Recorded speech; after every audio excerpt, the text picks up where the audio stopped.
گزرتا ہوں آگے کے صفحات کو میں نے پلٹا تو میں نے یہ وہاں پہ منظر بھی دیکھا، چراغ جلانے کے لیے محمد کے گھر میں تیل تو نہیں تھا، لیکن ان کے دیوار پہ اس وقت تلوار لٹک رہی تھی۔ یعنی وہیں سے میں نے یہ بات سیکھ لی، ہمارے پاس کوئی چیز ہو یا نہ ہو لیکن ہتھیار کا ہونا ضروری ہے۔ میرے پیارے ساتھیوں،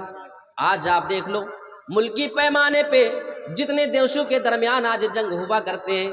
آپ یہ بھی سنتے ہیں فلاں دیش سب سے مضبوط ہے، فلاں دیش سب سے زیادہ مضبوط ہے۔ میں کسی کا نام نہیں لوں گا یہاں پہ، آخر وہ کس چیز میں مضبوط ہے؟ کیا صرف روپیہ اور پیسہ میں؟ کیا وہ آبادی اور تعداد کے اعتبار سے سب سے زیادہ مضبوط ہے؟ اگر ایسی بات ہوتی، آبادی کی بات ہوتی تو ہمارا ہندوستان سب سے آگے ہوتا، چین سب سے آگے ہوتا۔ میرے پیارے ساتھیوں، وہ جو قوم سب سے زیادہ آگے ہوا کرتی ہے، جو ملک سب سے زیادہ آگے ہوا کرتی ہے، وہ تعلیم و ترقی میں، نئی نئی ایجاد کے معاملے میں، وہ ہتھیاروں کے معاملے میں سب سے آگے ہوا کرتے ہیں۔ ہم مسلمانوں کو اپنا میدان چینج کرنا پڑے گا۔ آئیے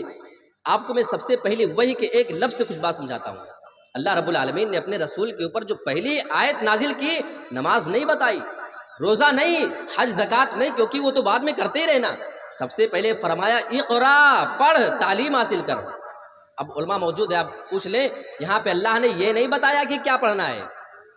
ہاں اتنا بتا دیا بسم ربک الذی خلق، رب کے نام سے پڑھنا ہے، یعنی ایسی تعلیم ہو جو تمہیں رب سے دور نہ کر دے، بس اتنی شرط ہے۔ اب اس کے علاوہ آپ دینی تعلیم بھی حاصل کریں، آپ دنیاوی تعلیم بھی حاصل کریں، آپ اپنے بچوں کو انجینئر بھی بنائیں، سائنسداں بھی بنائیں، آپ کے بچے پولیس آفیسر بھی بننے چاہیے، وکیل بھی ہونے چاہیے، جج بھی آپ کے ہونے چاہیے۔ ہم اور آپ حالات اٹھا کر دیکھ لیں، بابری مسجد کا فیصلہ ہمارے خلاف، بنارس کے اندر گیان واپی مسجد کا فیصلہ، اس پہ معاملات چل رہے ہیں، وہ سب معاملے ہمارے خلاف۔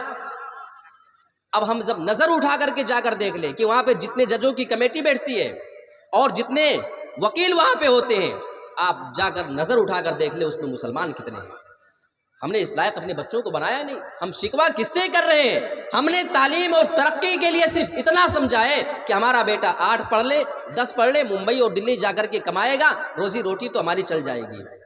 جو قوم صرف اتنا سوچا کرتی ہے، میرے پیارے ساتھیوں، اس قوم کے نصیب میں صرف ذلت ہے، رسوائی ہے، جو تمہیں چاہے گا جیسے دبائے گا، کیونکہ مقابلہ کرنے کے لیے سامنے والے کے مقابل کو آپ کو تیار کرنا ہے۔ اور ظلم کی جب بات آتی ہے تو ظلم ایک وہ بھی تھا جو فرعون جادوگروں کے اوپر بھی کر کے گزرا ہے۔ آپ اٹھاؤ قرآن مجید سورہ اعراف، اللہ رب العالمین نے جادوگروں کے اوپر جو ظلم ہوا تھا اس کا معاملہ ذکر کرتا ہے، لیکن شروعات کہاں سے ہوتی ہے؟ بڑی دلچسپ اسٹوری یہ ہے۔ حضرت موسیٰ علیہ السلام کے مقابلے کے لیے جادوگر بلائے جاتے ہیں، مقابلہ کرنا ہے کس سے؟ موسیٰ سے۔ اس کے لیے دور دور سے جادوگروں کو اکٹھا کیا گیا، اور ہمارے ایک استاد نے تو یہاں تک بتایا، اب وہ بات میں تحقیق کے مطابق تو نہیں بول سکتا ہوں، کہ بنارس سے بھی ایک جادوگر گیا تھا، اگر یہ بات صحیح نہ بھی ہو، لیکن اتنا پتہ چلتا ہے کہ بہت دور دور سے جادوگروں کو بلایا گیا تھا، یعنی وہ کوئی معمولی مقابلہ نہیں تھا، کیونکہ فرعون جانتا تھا کہ یہ موسیٰ کیا چیز ہے، اسے معلوم تھا۔ جب جادوگر آ جاتے ہیں دور دور سے، فرعون کے دربار میں پہنچتے ہیں، تو قرآن مجید ان کے الفاظ کو ریکارڈ کرتا ہے۔ وَجَاءَ السَّحَرَةُ فِرْعَوْنَ قَالُوا إِنَّ لَنَا لَأَجْرًا إِن كُنَّا نَحْنُ الْغَالِبِينَ۔ جب جادوگر فرعون کے دربار میں آتے، فرعون کے پاس آنے کے بعد وہ سب سے پہلی جو ڈیمانڈ رکھتے ہیں وہ یہ، اِنَّ لَنَا لَأَجْرًا إِن كُنَّا نَحْنُ الْغَالِبِينَ۔ اے فرعون، اگر آج ہم یہ مقابلہ جیت جاتے ہیں، اگر آج یہ جو مقابلہ ہمارا ہونے جا رہا ہے، اگر ہمیں اس میں وجئی ہو جاتے ہیں، اگر ہمیں اس میں فتح حاصل ہو جاتی ہے، اِنَّ لَنَا لَأَجْرًا، تو ہمیں کوئی بہت بڑا انعام ملنا چاہیے۔ یعنی انعام کے لیے آئے ہیں، ہم تو دنیا حاصل کرنے کی لالچ میں یہ مقابلہ کرنے آئے ہیں۔ تو جانتے ہیں فرعون جادوگروں سے بھی بڑا ہوشیار تھا، فوراً جواب دیتا ہے، قال نعم وَإِنَّكُمْ لَمِنَ الْمُقَرَّبِينَ۔ فرعون فوراً یہ جواب دیتا ہے، ہاں ہاں اے جادوگروں، تم انعام کی پرواہ نہ کرو، تم انعام کی فکر نہ کرو۔ انعام جو چاہو گے تمہیں مل جائے گا۔ وَإِنَّكُمْ لَمِنَ الْمُقَرَّبِينَ، انعام کے ساتھ ساتھ ایک چیز تمہیں بنا مانگے مل جائے گی، تم ہمارے قریبی درباری بن جاؤ گے، تمہارا رہنا سہنا ہمارے درباریوں کے ساتھ ہو جائے گا، ہمارے قریبی درباری تم لوگ بن جاؤ گے۔ اب یہاں سے ایک پوائنٹ میں آپ کو بتاتا ہوں، اگر کوئی آپ کا کام کرنے کے لیے آئے، کام کی وجہ سے اگر آپ تھوڑی سی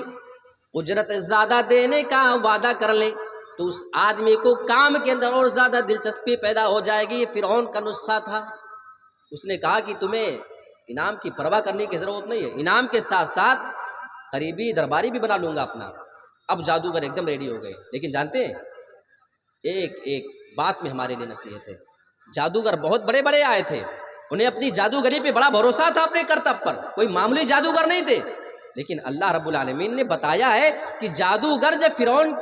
موسیٰ کے پاس گئے تو انہوں نے کہا کیا تھا موسیٰ سے، ورنہ یہ بتانے کی ضرورت نہیں تھی، اتنا کہہ دیتے کہ مقابلہ شروع ہوا پھر کیا معاملہ پیش آیا، کون جیتا کون ہارا، لیکن اللہ اتنا نہیں،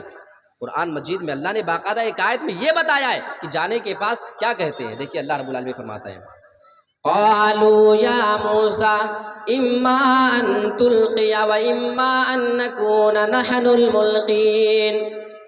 جب جادوگر پھر موسیٰ علیہ السلام کے پاس جاتے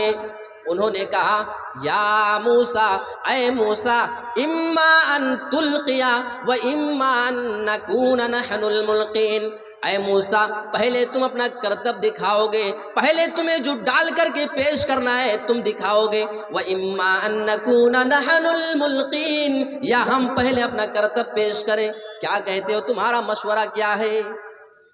حضرت موسیٰ نے کہا کہ پہلے تم دکھا لو بعد میں دکھاتا ہوں، لیکن یہاں پہ میں آپ کو ایک پوائنٹ بتاؤں، اپنے فن پر غرور اچھی بات نہیں ہے، جادوگروں نے غرور نہیں کیا، موسیٰ کا ریسپیکٹ کیا۔ آج اگر کسی آدمی کو تھوڑی سی کسی میدان میں صلاحیت ہو تو دوسروں کو چیلنج کرتا ہے، جادوگروں نے جانے کے بعد یہ نہیں کہا ہے کون ہے موسیٰ، تمہاری کیا اوقات ہے، آؤ کیا دکھانا چاہتے ہو، چلو پیش کرو، نہیں، ادب دکھایا انہوں نے۔ اور بعض مفسرین نے یہاں تک ذکر کیا ہے کہ جادوگروں نے فرعون کا ادب کیا، اسی ادب کی وجہ سے اللہ رب العالمین نے بعد میں جادوگروں کو ہدایت نصیب کر دیا تھا، یہ کمال ہے اللہ رب العالمین کا۔ اب اس کے بعد جب وہ اپنا جادو دکھاتے ہیں، حضرت موسیٰ علیہ السلام نے اللہ کی طرف سے، اللہ کے حکم سے اپنی لاٹھی کو زمین پر مارا، بہت بڑا اژدہا سانپ بن کر کے ان کو نگل جاتا ہے، یہ واقعہ آپ نے سنا ہوگا۔ اس کے بعد کیا معاملہ پیش ہوتا ہے اور اس میں کیا پوائنٹ ہے وہ آپ ذرا دیکھیے۔ جب جادوگروں نے اپنا جادو دکھایا اور موسیٰ علیہ السلام کا جو معجزہ تھا، جب ان کے ساری رسیوں کو نگل جاتا ہے جو سانپ بن کر کے دوڑ رہے تھے، تو سارے درباری تو صرف حیران تھے، ادھر فرعون تو ایک دم چکا چوندھ ہو گیا کہ ارے یہ کیا ہو رہا ہے، اتنے بڑے بڑے جادوگروں کے جادوؤں کو ایک لمحے میں نکل گیا، لیکن جادوگر کچھ اور سوچ رہے تھے، ان کے دل میں ایک عجیب سی حرکت پیدا ہو رہی تھی، وہ ایک عجیب کشمکش میں مبتلا ہوئے جا رہے تھے۔ قرآن مجید میں اللہ رب العالمین ان کے حالات کو ذکر کرتا ہے وَأُلْقِيَ السَّحَرَةُ سَاجِدِينَ، جتنے بھی جادوگر اس دربار کے اندر موجود تھے سارے جادوگر سجدے میں گر جاتے ہیں، قالوا آمنا برب العالمین ربی موسیٰ و ہارون، سارے جادوگر سجدے میں گرنے کے بعد یہ اعلان کرتے ہیں آمنا برب العالمین، ہم رب العالمین کے اوپر ایمان لے کر کے آتے ہیں، ربی موسیٰ و ہارون، اس رب پر ایمان لاتے ہیں جو موسیٰ اور ہارون کا بھی رب ہے۔ اچھا ایک نکتہ یہاں پہ بتاؤں، جب جادوگروں نے کہہ دیا تھا کہ ہم رب العالمین پر ایمان لے آئے تو یہ کہنے کی الگ سے کیا ضرورت تھی کہ اس رب پر جو موسیٰ اور ہارون کا رب ہے، اس کی ضرورت تھی؟ وہ اس لیے کہ وہاں پہ جو فرعونی لوگ تھے نا، جو دربار میں فرعون کو ماننے والے، وہ فرعون کو بھی رب العالمین مانا کرتے تھے، اور فرعون کا تو یہاں تک کہنا تھا انا ربکم الاعلی، میں تمہارا سب سے بڑا رب ہوں، یعنی وہ اپنے آپ کو رب کہلواتا تھا اور لوگ مانتے بھی تھے۔ لہٰذا جادوگروں نے ادھوری بات نہیں کی، مکمل بات کی کہ فرعون کو ماننے والوں کہیں اس گمان میں نہ پڑنا کہ میں تمہارے رب فرعون کا سجدہ کر رہا ہوں، ربی موسیٰ و ہارون، ہم یہ سجدہ تو اس رب کا کر رہے ہیں جو رب موسیٰ کا بھی ہے اور ہارون کا بھی رب ہے۔ اتنا سننا تھا کہ فرعون بوکھلا جاتا ہے اور ان کے لیے سزا کا اعلان کر دیتا ہے، اور وہیں پہ اعلان کرتا ہے لَأُقَطِّعَنَّ أَيْدِيَكُمْ وَأَرْجُلَكُمْ مِنْ خِلَافٍ، اے جادوگرو تمہاری مجال میری اجازت کے بغیر تم ایمان لے آئے ہو، یاد رکھنا انجام تمہارا کیا ہونے والا ہے۔